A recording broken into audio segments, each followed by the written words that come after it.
Good afternoon. Thank you for joining us for today's webinar. We're going to talk a little bit about some proactive liquidity management ideas and thoughts, and then also a quick conversation about the CD Marketplace. My name's Sean O'Brien. I'm the president of QwickRate, and I am pleased to be joined today by Ricky DeGosta. Ricky DeGosta is on our bank sales team. I'm sure many of you have spoken to Ricky over the years, and she's going to handle the second part of our presentation today, focusing on the marketplace. So thank you all for coming. Just a reminder before we do get started, we will send out a link to the recording today, as well as a copy of the slide deck, so you'll have those.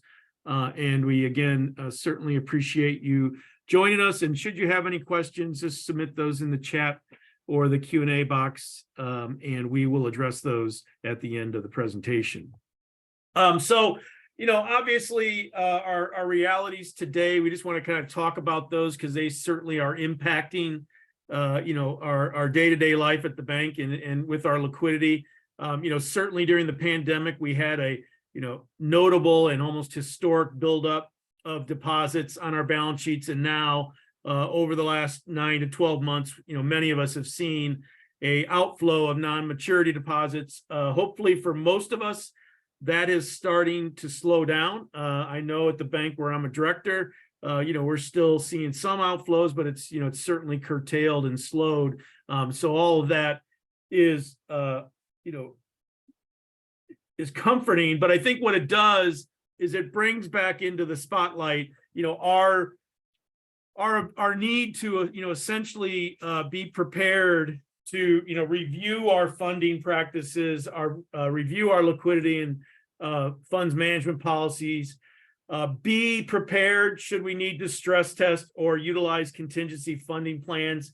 And just because we know that this is going to be on the examiner's radar here going forward. So I think one of the, again, the kind of the takeaway here is that we want to dust off a lot of the things we already know, but we may have forgotten. And oftentimes with liquidity management, it's really getting back to basics and making sure we're just focusing on dotting I's and crossing T's. So, again, that just really kind of starts with the definitions of liquidity and liquidity risk.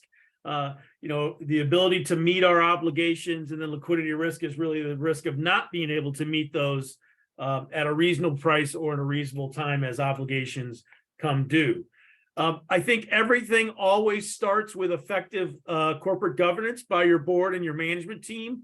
I think the basic steps are we want to just revisit our strategies, probably dust those off, take a fresh look at them with eyes of today, look at our policies, look at our procedures, at our limits, evaluate our monitoring systems.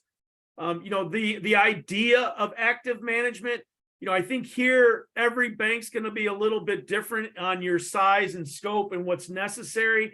But I just think you always want to be prepared, should you be asked to prepare daily cash flows or intraday cash flows, that you've thought about how you might go about that. I think for everyone, the level of, highly liquid or, liquid assets or marketable securities, what kind of, numbers we're looking at there, how, in fact, even if they're liquid, can we really sell them? I think we want to take fresh eyes at those numbers. One of the reasons here today is I think, again, we want to potentially revisit funding sources, such as QwickRate, make sure they're available to us for either primary or contingency funding. And as part of that, update our contingency funding plan. So we've identified all those potential sources of contingent or even additional liquidity that we might need. And so, again, I think it really kind of breaks, kind of funnels down into really three types of areas, right? Going back to our liquidity procedures and measurements, our ability to monitor those either quarterly, monthly, daily, or intraday. And then again, identifying and testing liquidity sources. Certainly the recent failures, we're moving away from them, but, in the first quarter of this year, brought a special focus back to the level of uninsured deposits. The FDIC even had something out there about making sure banks report that properly on their call report. But it also exposed, some weaknesses in terms of stress testing and underestimating the impact of concentration risk. Now, for most of us, those, we probably don't have those types of concentrations, but what it does highlight is the fact that we should at least review and determine if there are any concentrations that could be troublesome for us. But oftentimes, we can think of concentrations at our community bank in terms of our biggest and largest borrowers. So, getting a handle on them is something we'll talk about here in a little bit. Rising interest rates, right? Just, I think for most banks have put stress on us in a number of different ways. That has taken the shape of increased deposit costs, compressing, NIM margins, maybe the inability or the difficulty to get borrowers refinanced, or maybe lengthening amortization. So again, it's just additional, potential risks that may, again, on their own seem insignificant or maybe not all that large, but when you start to look at them collectively, might just change the way we're thinking about our risk, but also how our regulators might be thinking about our risk. So again, I think it's just important to take a fresh look with eyes of today as we're going through our liquidity policies. So, again, I think there are things that we want to evaluate and we should evaluate, certainly our primary sources, what's our liquidity tolerance, document and review our assumptions. And then again, I don't think every bank has to do cash flow projections, but I think we need to be mindful again, could we do them if asked, because that's, really, what we're potentially guarding against. We don't want to get criticized, if we're unable to deliver something like that, should an examiner ask for it. Again, I think, for most banks, quarterly or monthly is going to be sufficient. Updating our board, certainly is important.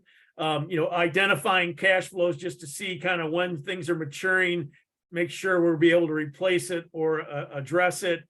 Take a look at our lines of credit, and then certainly understand where our collateral, is, what's been pledged, what's available, what's truly unencumbered, because again, those can impact, our liquidity situation, particularly with the rising interest rates.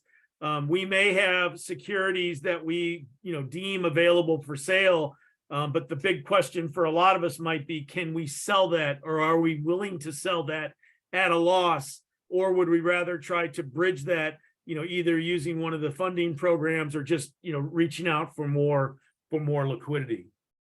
A couple of things to remind you, for those of you who work with Quick Analytics here, we do have a couple of reports. We have a liquidity risk report that captures a lot of these liquidity ratios and early warning indicators. We show those over a trend line. We show those over, a 1 quarter and 1 year change. We compare that, if you want, to your internal policy. We also, again, compare that to your peers. So again, this is something that you can utilize if you've got Quick Analytics with us today.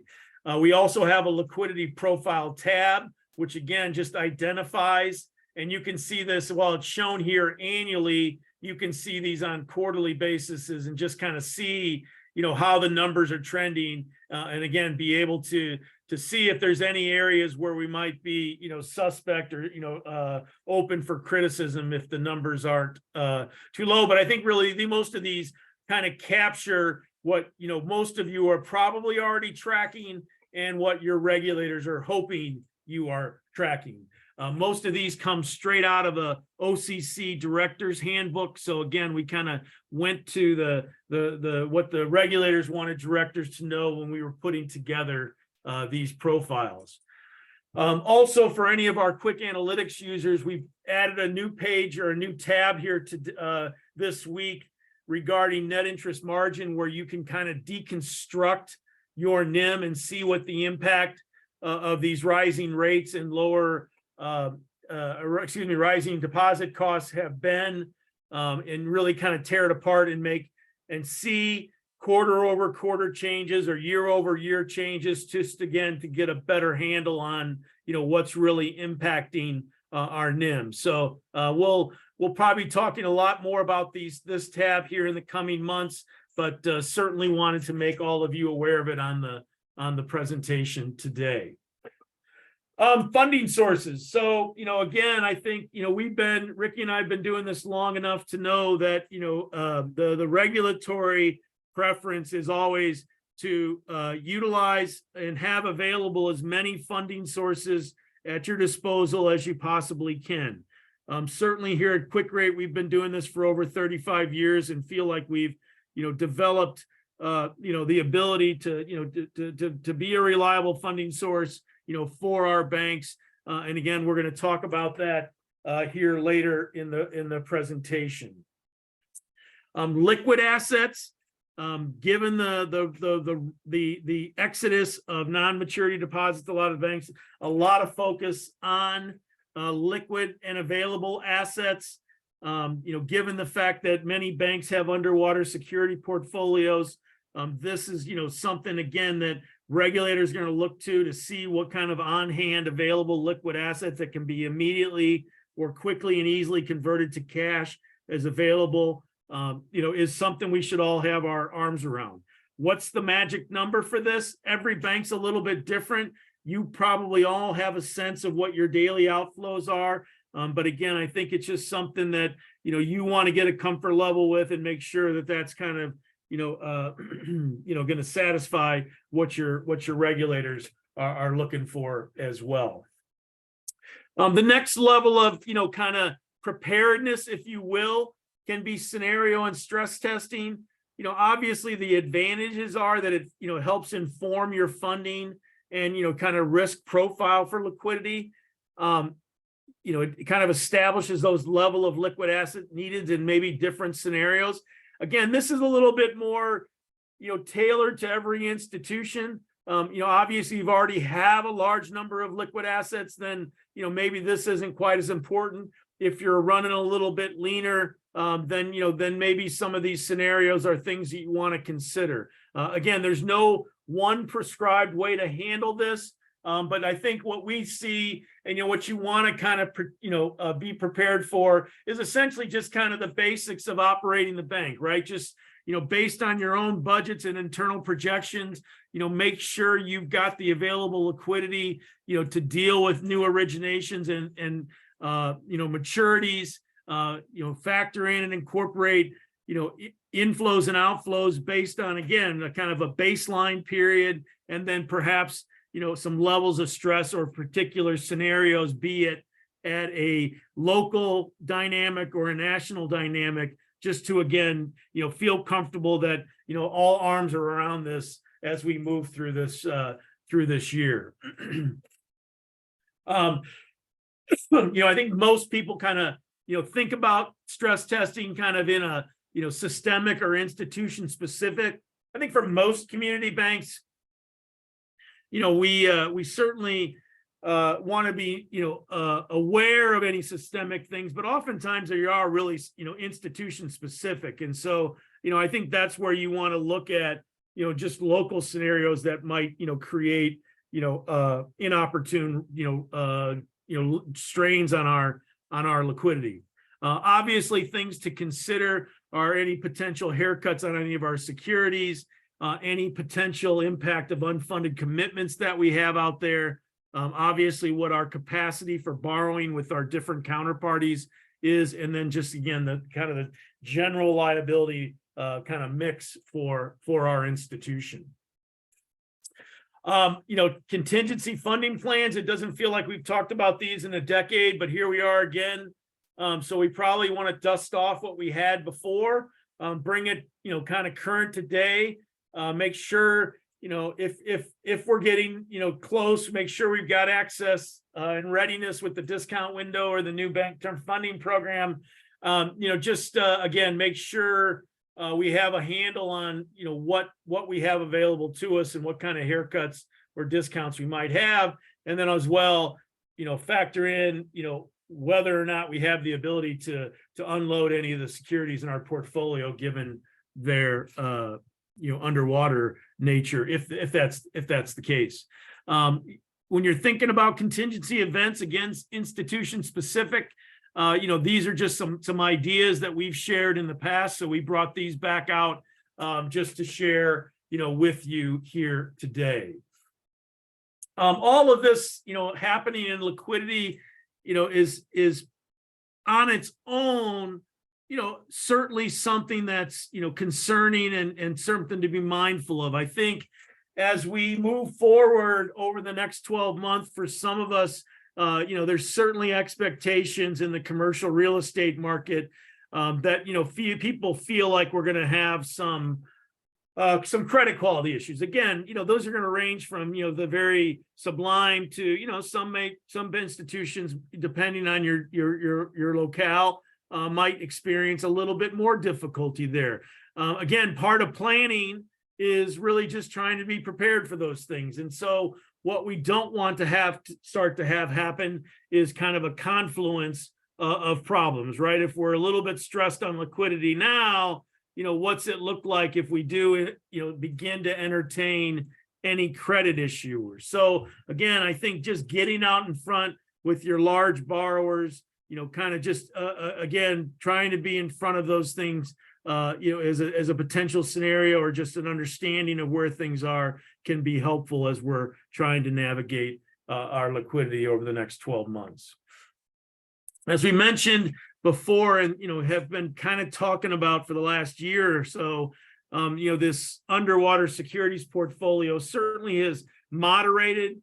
It's still potentially an issue, not so much maybe in terms of just the overall capital levels for banks, but I do think it, certainly can impact your liquidity and your liquidity ratios, right? Because if we're treating those as being fully available, even though they may have, an underwater, value, right? We have to really be realistic. Are we willing to pull the trigger on those at those losses? If we're not, then we probably want to back those out of our calculations and then evaluate what our liquidity looks like if we're going to try to hold and ride those out till, hopefully either maturity or, maybe a softening of interest rates. So I think that's really the key component here is, they're available for sale, but, the question is, are you willing to actually sell them at a loss if necessary? And if not, then we probably shouldn't be, counting those as available in our liquidity ratios. I think, a good practice for everybody, but certainly community banks, is again, just being ahead with our large borrowers, right? That for most of us, that, could represent 25, 50, 100, maybe more borrowers. But I think we want to, make sure we're still continuing to be proactive with them, making sure they're satisfied where, rates and terms are. Again, I think for a lot of us, at our bank, right, the single relationship account is the one we're probably willing, if necessary, to let leave. But, certainly deep, long relationships, we want to make sure we're in front with our conversations and make sure, they're satisfied and comfortable, not only where the bank is, but also just where their rates are as well.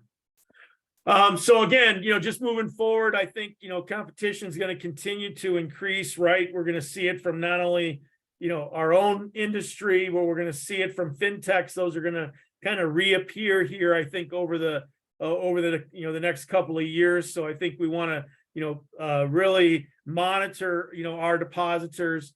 Certainly, as we're thinking about running any CD specials, make sure we're careful and mindful of what the impact of cannibalization might be on our own depositors. And then, as always, utilize multiple funding sources.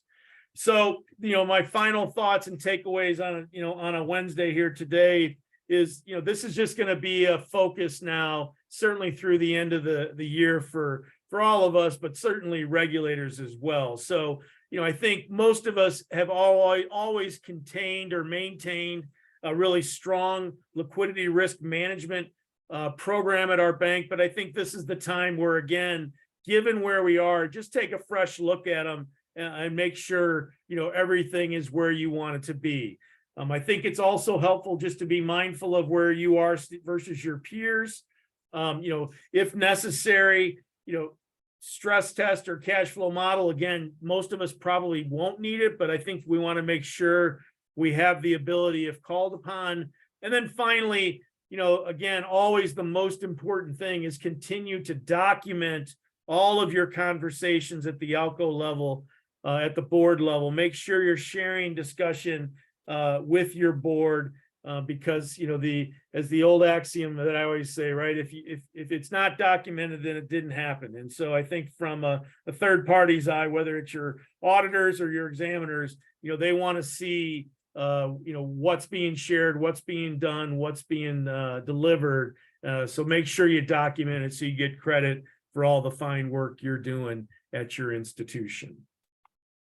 Okay, so as most of us know, we had a good organic growth, but now it's been a little bit tougher. So this second half of the presentation, I'm going to turn it over to Ricky, and she's going to kind of walk through and talk through the deposit marketplace. Thank you, Sean, and thanks everybody for joining us. I'm going to go ahead and share my screen.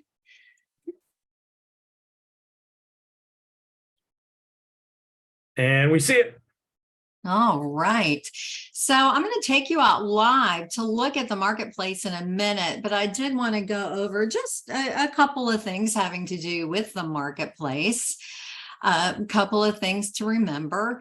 All FDIC insured institutions are welcome. So if you've got a FDIC insurance number, you can utilize the marketplace.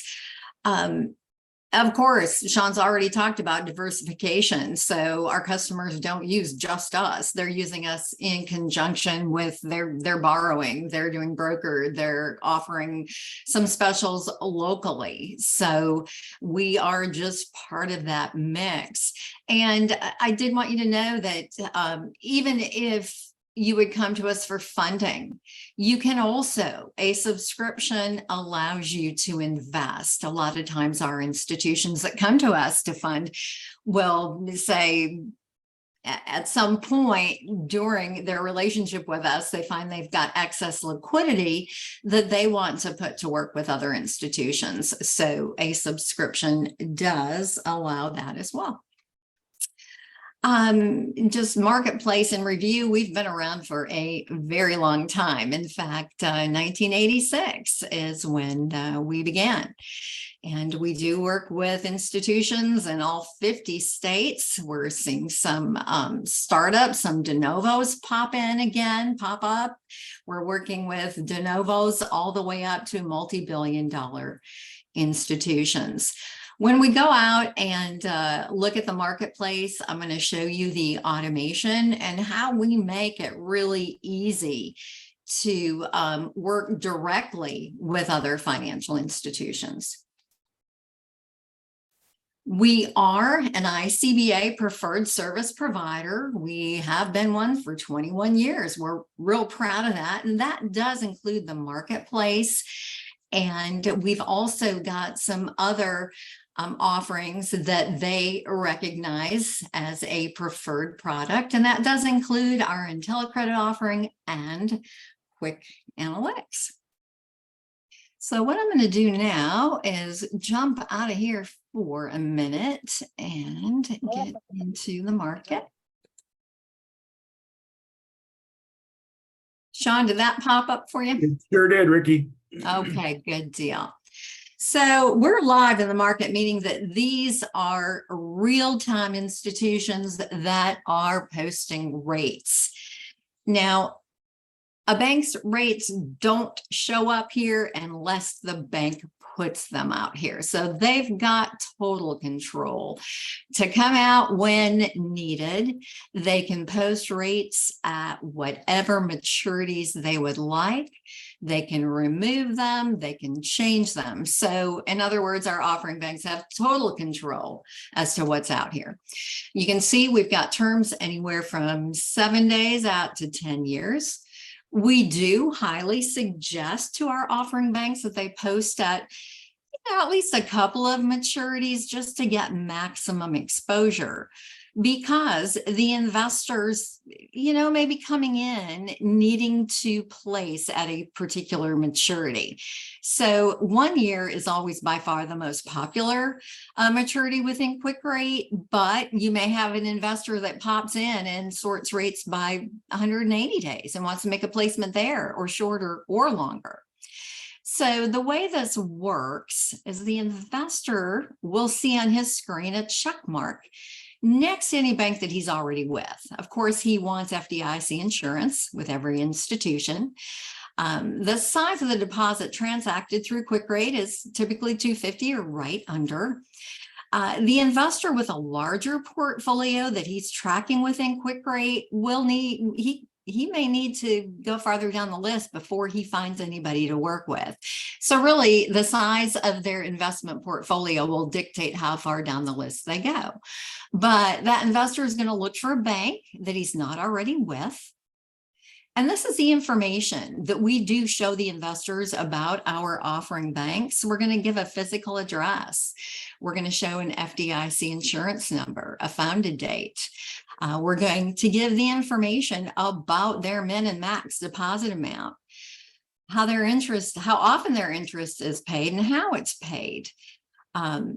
We're going to show wire instructions, including deadlines, because if an investor reaches out to an offering bank and they agree to work with them, it'll be a same-day transaction. So that investor needs to know that wire cutoff time. We are also going to show financials on our offering banks. We get this information from FDIC. We update quarterly. And then any kind of name change or merger activity we track as well.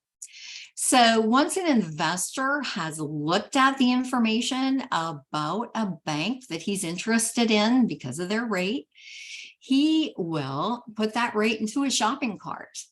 And then he can move around from maturity to maturity, depending on, how much he's got to place at any given time will dictate how many of those rates he puts in his cart. And when he's done shopping, he's going to go to his cart, key in the amount per institution, and hit send. Those inquiries are going to go out through our automation, which is called e-contact. And on the offering bank side, they are going to, their contact person that's designated to work with the investor is going to get an email that tells them they've got an inquiry within QwickRate they need to address. There's a link that will get them in. And if they've got more than one, they'll click on one at a time. And this is what's coming over from that investor. We've got all the information about the investor. Over here is the particulars about the CD. This fills when they put that in the shopping cart. Also included here are documents. When we set our investors up to work within QwickRate, we get from them a corporate resolution and a W-9. Financial institutions are exempt from CIP, so it's pretty simple. So you've got this. We've worked very hard to make this program as paperless as possible. So that corporate resolution that they include does have the authorized signers and their signatures. So that's paperwork that doesn't have to go back and forth now. You've got that. You've got the signers on the account. All the offering bank has to do is hit accept. Decline is there. If you ever declined one, you'd put the reason in there. But most likely you would hit accept. That will alert that investor to go ahead and wire in the funds. Again, he's got wire cutoff time. And then once that money is wired in, we do have a safekeeping receipt that you utilize. That's the only document that the investor expects to receive from you. They're going to pick it up within the program when it's ready to go. So that is something that we do provide for our offering banks. And now what I'm going to do is go ahead and talk about rate setting. And actually, I'm going to cover market intelligence because we do provide a lot of that. When you are using our market for funding, The other banks within our market become your competition. So you're going to set rates, first of all, based on the other rates that are being posted. You're also going to look at what kind of time frame you have. Do you have time to go out there and just kind of bottom fish, see if you get some hits from some of those larger investors who've saturated the top of the market? Or are you in a bigger hurry to get money in the door? So the first bit of information I'm going to show you is the rate survey, which is a snapshot of what's being offered. So we see all the different maturities here.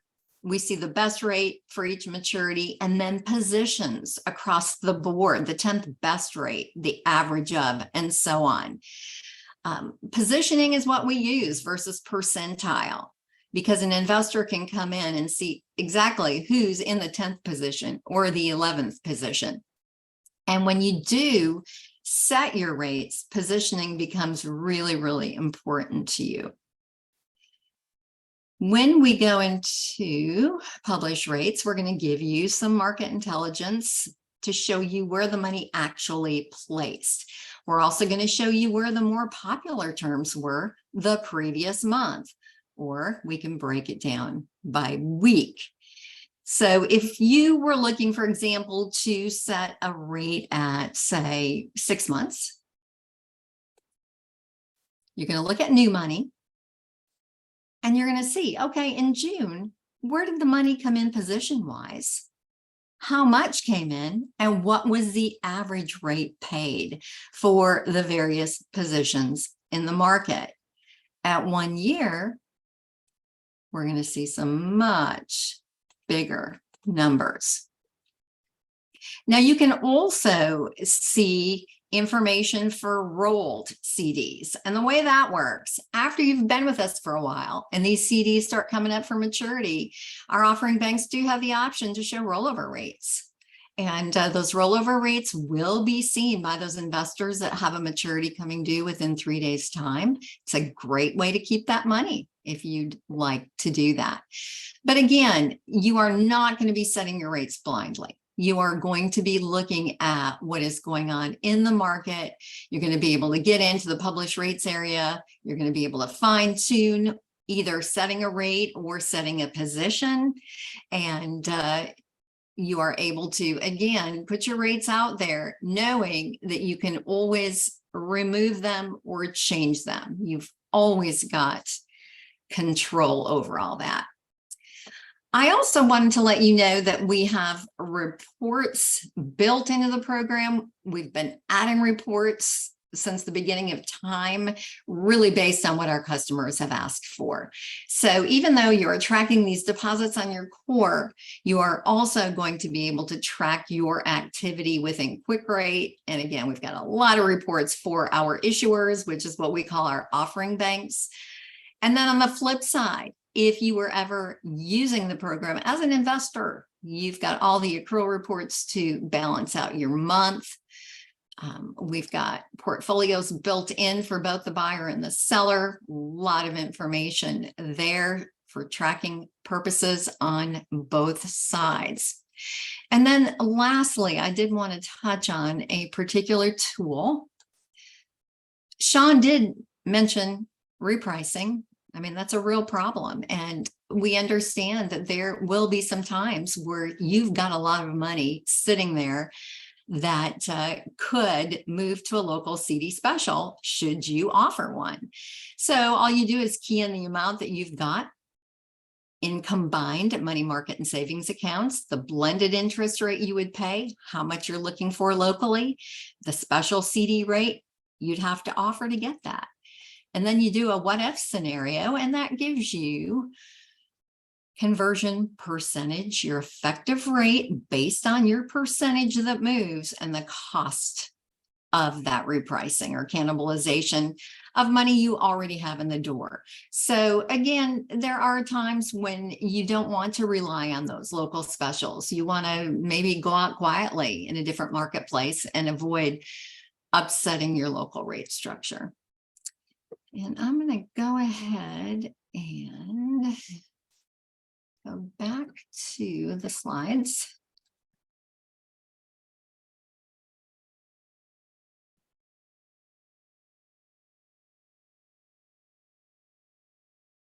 Oops. There we go. So a couple of things to remember. Our information is real time.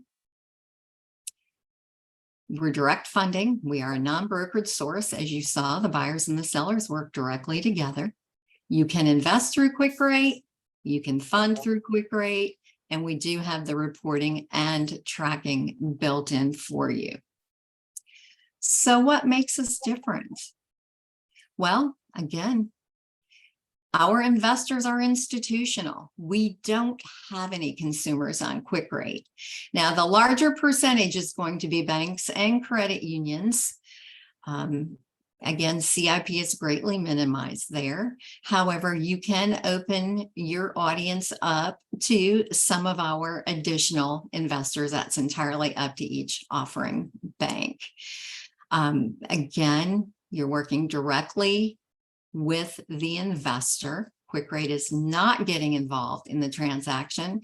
And by going out quietly into our marketplace, you do avoid really upsetting the apple cart as far as your local rate structure. So there are times when you do want to go out quietly and bring some money in the door. We are entirely automated, so no ghost rates, meaning we don't call banks and say, hey, what are your rates? Your rates go out there because you put them out there. 100% automated through eContact, the automated platform. We do provide some rate alerts. And we also provide maturity alerts, and our subscribers can actually set those up. Finally, again, part of your subscription includes being able to use it on both sides of the balance sheet, and that is unlimited. We don't place any limits on that. You do get unlimited customer service, regulatory support. We don't care how many users you have. It really doesn't matter to us.